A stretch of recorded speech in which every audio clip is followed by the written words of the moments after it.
শুক্রবারের পর আজও উত্তপ্ত কৃষ্ণনগর। বকেয়ার দাবিতে লাগাতার বিক্ষোভ দেখাচ্ছেন অবসরপ্রাপ্ত কর্মীরা। কোথায় হচ্ছে এটা?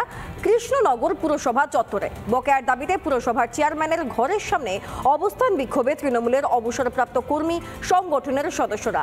আগেই তারা পুরসভা চত্বরে তৃণমূলের পতাকা নিয়ে মিছিল করেন এবং চেয়ারম্যানের বিরুদ্ধে স্লোগান দেন। আজ অপ্রীতিকর পরিস্থিতি এড়াতে কড়া পুলিশি নিরাপত্তায় মুড়ে ফেলা হয়েছে পুরসভা চত্বর। বিক্ষোভকারীদের দাবি, চেয়ারম্যান দুর্নীতিগ্রস্ত।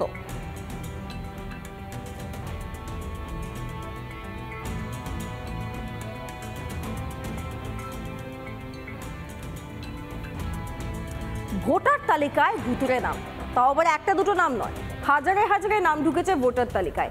বারুইপুরের ঘটনা, নাম আসছে মালদা থেকে।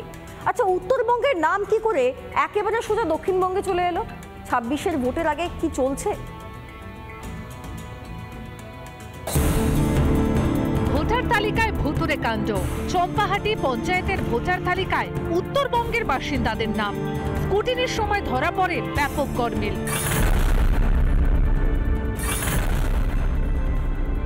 এই ভুতুড়ে ভোটারটা কিভাবে এলো তা নিয়ে এখন উচ্চ পর্যায়ে তদন্ত চলেছে।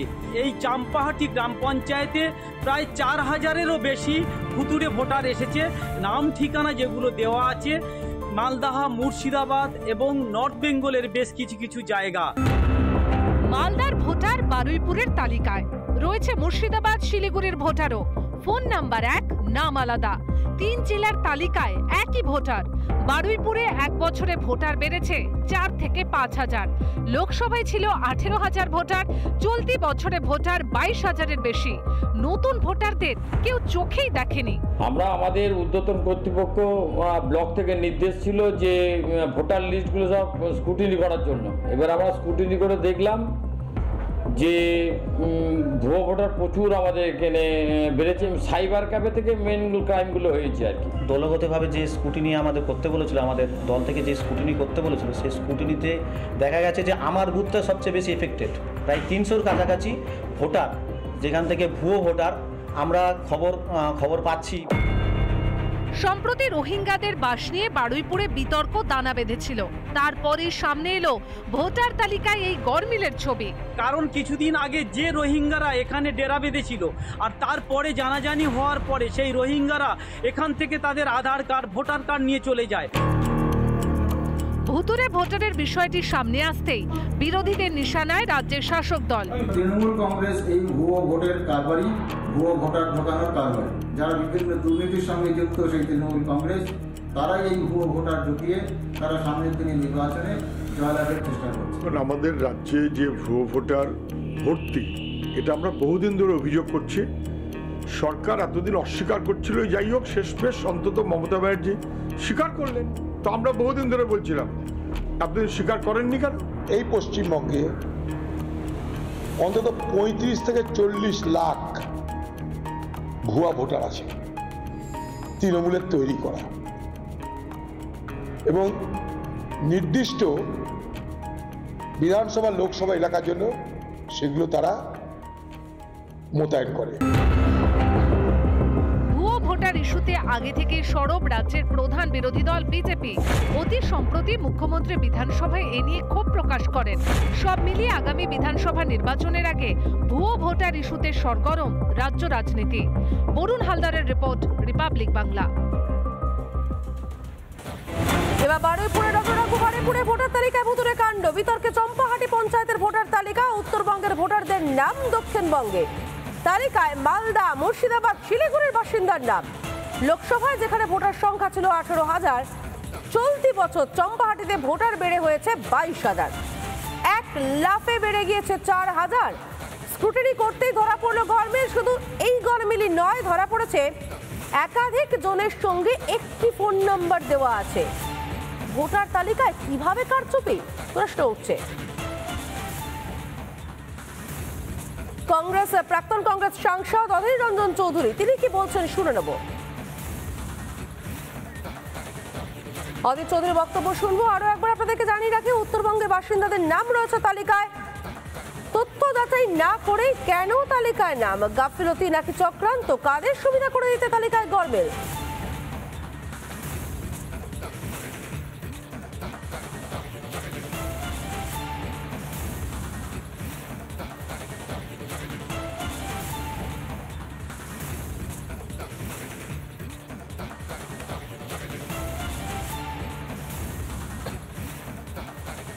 বাংলাদেশের লোকের নাম এখানে উঠে বসে আছে, শিলিগুড়িতেও হাতের কাজ, বাংলাদেশের নাম এখানে ঢুকে বসে আছে, পাকিস্তানের নামে ঢুকে বসে থাকবে, কি করবে জানো? এই বাংলায় সব হয়। এখানে পঞ্চায়েতগুলো তৃণমূলের দখলে, ফলে পঞ্চায়েত, পাসপোর্ট, ভোটার তালিকা সবই তৃণমূলের দখলে। তৃণমূল যাকে মনে করবে তাকে ঢোকা দেবে। আমি আপনাকে আরও বলে দিচ্ছি, এই পশ্চিমবঙ্গে অন্তত 35 থেকে 40 লাখ ভুয়া ভোটার আছে, তৃণমূলের তৈরি করা, এবং নির্দিষ্ট বিধানসভা লোকসভা এলাকার জন্য সেগুলো তারা মোতায়েন করে। তৃণমূলের অঞ্চল প্রধান তিনি কি বলছেন এই বিষয়ে শুনে নেব।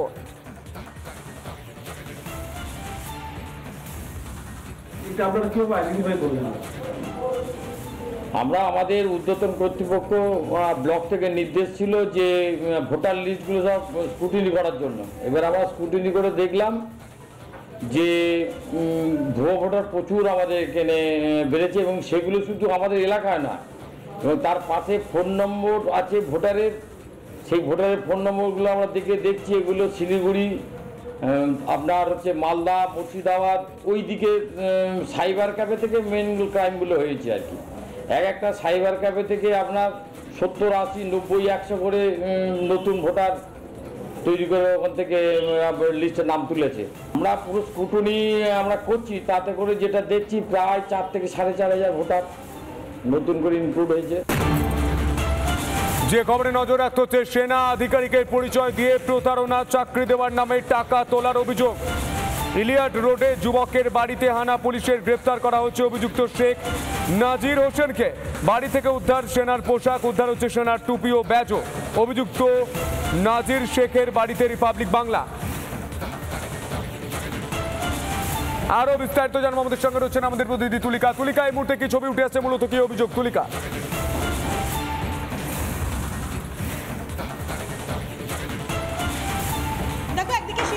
পরিচয় দিয়ে চাকরি দেওয়ার নাম করে প্রতারণা, তারই সঙ্গে সেনা কর্মী তৈরি করে দেবে সেই প্রশিক্ষণ দেওয়ার নাম করে লক্ষ লক্ষ টাকা প্রতারণা করা হয়েছে। খোদ কলকাতার বুকে পাঁচটি থানার অন্তর্গত এই মুহূর্তে আমি যে জায়গায় রয়েছি, 11 নম্বর এলিয়ট লেনের যে 3rd ফ্লোর, এই সেই বাড়ি। গতকাল যেখানে লালবাজারের গোয়েন্দারা তারা এখানে তল্লাশি অভিযান চালিয়েছেন এবং বেশ কয়েকটি ইউনিফর্ম থেকে শুরু করে ব্যাজ, টুপি, এই সমস্ত কিন্তু ইতিমধ্যেই উদ্ধার করেছে। এর সঙ্গে শেখ নাজির হোসেনকে গ্রেপ্তার করেছে। যারা প্রতিবেশীরা রয়েছে তাদের সঙ্গে আমি একটুখানি কথা বলার চেষ্টা করবো, তার কারণ একদিকে যেরকম তার যে বাড়ি, সেখানে যেরকম গতকাল থেকেই তল্লাশি অভিযান চালিয়েছেন, শেখ নাজির হোসেনকে গ্রেপ্তার করেছে। প্রতিবেশীর সঙ্গে কথা বলার চেষ্টা করবো। গতকাল কি পুলিশ এখানে এসেছিল?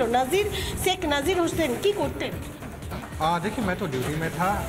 मुझे रात में पता चला एक्चुअली कि ऐसा सब कुछ हुआ है कि मैं उसको बचपन से टिंकू के नाम से जानता हूँ, तो टिंकू को कल पुलिस ने उठा के लेकर गया। और एनसीसी का जो यूनिफॉर्म है वो पहन के वो घूमता था। यहाँ पे क्या कोई ट्रेनिंग सेंटर चला रहा था वो? नहीं, ऐसा तो ट्रेनिंग सेंटर नहीं, बिकॉज ये तो रेसिडेंशियल है, उसका फैमिली भी यहाँ रहती है। বেশ তুলিকা, এই খবরের দিকে অবশ্যই আমাদের নজর থাকবে। অত্যন্ত মারাত্মক অভিযোগ, সেনা আধিকারিকের পরিচয় দিয়ে প্রতারণা করছে এই যুবক। এই যুবককে কোথায় যোগ রয়েছে তার, এই খবর নিয়ে ফিরবো ছোট্ট একটা বিরতির পর। দেখতে থাকুন রিপাবলিক বাংলা। নানা ধরনের কন্টেন্ট দেখার জন্য লাইক করুন, শেয়ার করুন আমাদের ফেসবুক পেজ, সাবস্ক্রাইব করুন আমাদের ইউটিউব চ্যানেল। পাশাপাশি অন্যান্য ব্রেকিং নিউজের জন্য অবশ্যই চোখ রাখুন রিপাবলিক বাংলায়।